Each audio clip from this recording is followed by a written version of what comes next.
Hi friends, welcome to Soru Thinnalam vanga. வீடியோவை கடைசி வரைக்கும் ஸ்கிப் பண்ணாமல் பாருங்கள். இன்றைக்கி நம்ம தீபாவளி ஸ்பெஷல் மொறுன்னு முறுக்கு எப்படி செய்யறதுன்னு சொல்லிட்டு பார்க்கலாம்.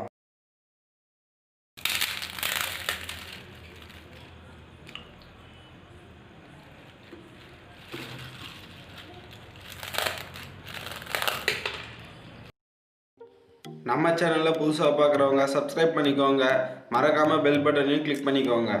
வாங்க ஃப்ரெண்ட்ஸ், முறுக்குக்கு தேவையானது எப்படி செய்கிறதுன்னு சொல்லிட்டு பார்க்கலாம். வாங்க வீடியோக்குள்ளே போகலாம். 200 கிராம் அளவுக்கு உளுத்தம்பருப்பு எடுத்து வச்சுருக்கோம்.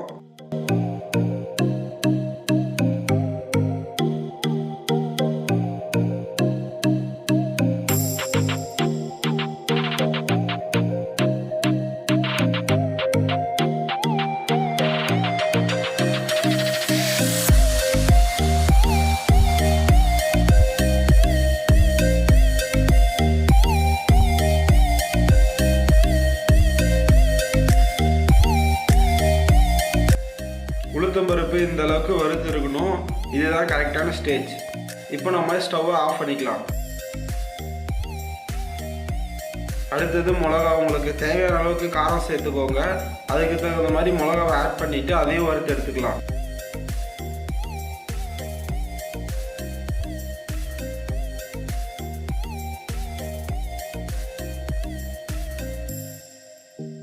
நம்ம வீட்டில் சாப்பாடு செஞ்சு சாப்பிடுவோம்ல, வீட்டரிசின்னு சொல்லிட்டு சொல்லுவாங்க. அந்த அரிசியும் 200 கிராம் அளவுக்கு எடுத்துக்கலாம். அதையும் நல்லா ரோஸ்ட் பண்ணிக்கலாம்.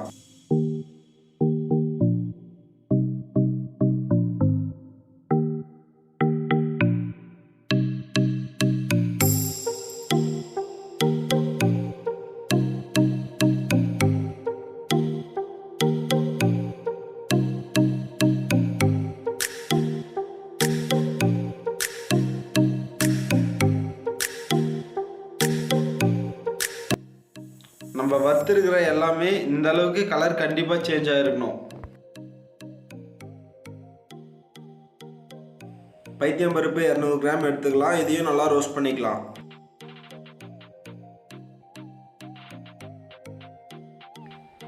நம்ம வறுத்துருக்கிறத எல்லாமே ஒன்றா சேர்த்து மிக்ஸ் பண்ணிக்கலாம்.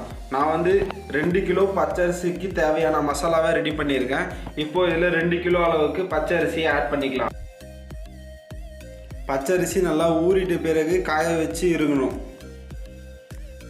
இப்போது இதை நல்லா மிக்ஸ் பண்ணிவிட்டு நம்ம ரெடி பண்ணி வச்சுருக்கிறத கடையில் எதுவுமே கொடுத்துட்டு முறுக்குக்குன்னு சொன்னிங்கன்னா அவங்களே அரைச்சி கொடுத்துருவாங்க.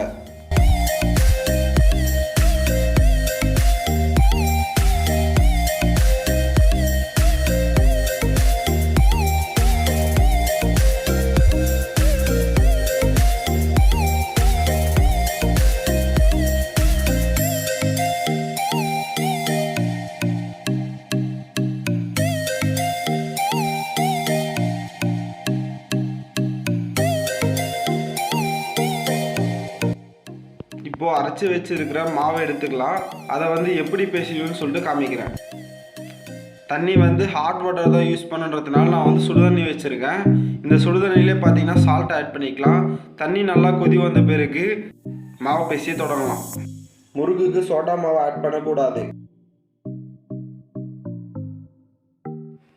சுடுதண்ணியில் தான் பேசினோம். இதே தண்ணி நம்ம தேவையான அளவுக்கு ஆட் பண்ணிக்கலாம்.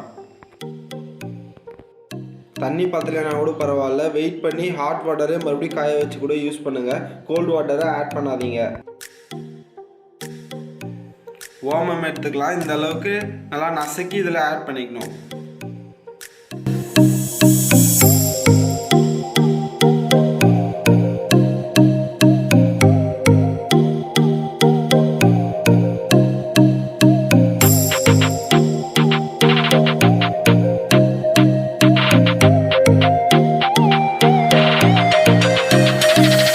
பேசுகிறது மட்டும்தான் கொஞ்சம் கஷ்டமாக இருக்கும். மிச்சம் எல்லாமே ரொம்ப ஈஸியாக தான் இருக்கும்.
மாவு வந்து நல்லா உருண்டை பிடிக்கிற மாதிரி இருக்கணும். ரொம்ப தண்ணியாகவும் இருக்கக்கூடாது, ரொம்ப கெட்டியாகவும் இருக்கக்கூடாது. ஒருவேளை கெட்டியாக இருந்துச்சுன்னா நமக்கு முறுக்கு பிழியும் போது ரொம்ப கஷ்டமாக இருக்கும்.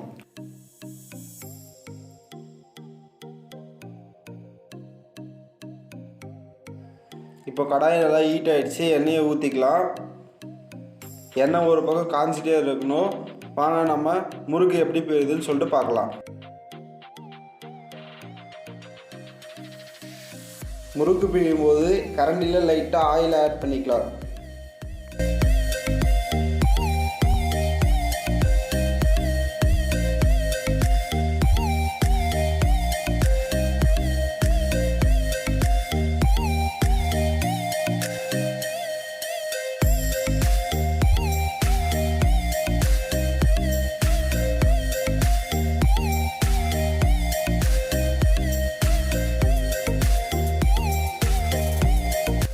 ஒரே கரண்டியில் பண்ணோம்னா ரொம்ப லேட் ஆகும். இந்த மாதிரி 2-3 கரண்டி வச்சுட்டு நம்ம டக்குன்னு எண்ணெயில் போடணும்.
ஃபஸ்ட்டு போட்ட முறுக்கு நல்லா கலர் சேஞ்ச் ஆகிடுச்சு.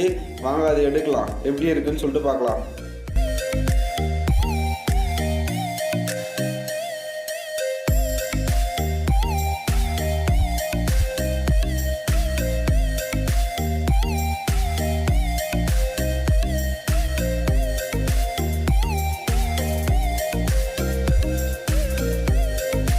இப்போ நம்ம தீபாவளி முறுக்கு வீட்லேயே சுட்டு இருக்கோம், முறுமுறுன்னு சொல்லிட்டு. இதே முறுக்கு நீங்கள் உங்கள் வீட்லேயும் செஞ்சு பார்த்துட்டு எப்படி இருக்குன்னு சொல்லிட்டு கமெண்ட் பாக்ஸில் கமெண்ட் பண்ணுங்கள். மறக்காமல் சப்ஸ்கிரைப் பட்டனையும் பெல் பட்டனையும் கிளிக் பண்ணிக்கோங்க.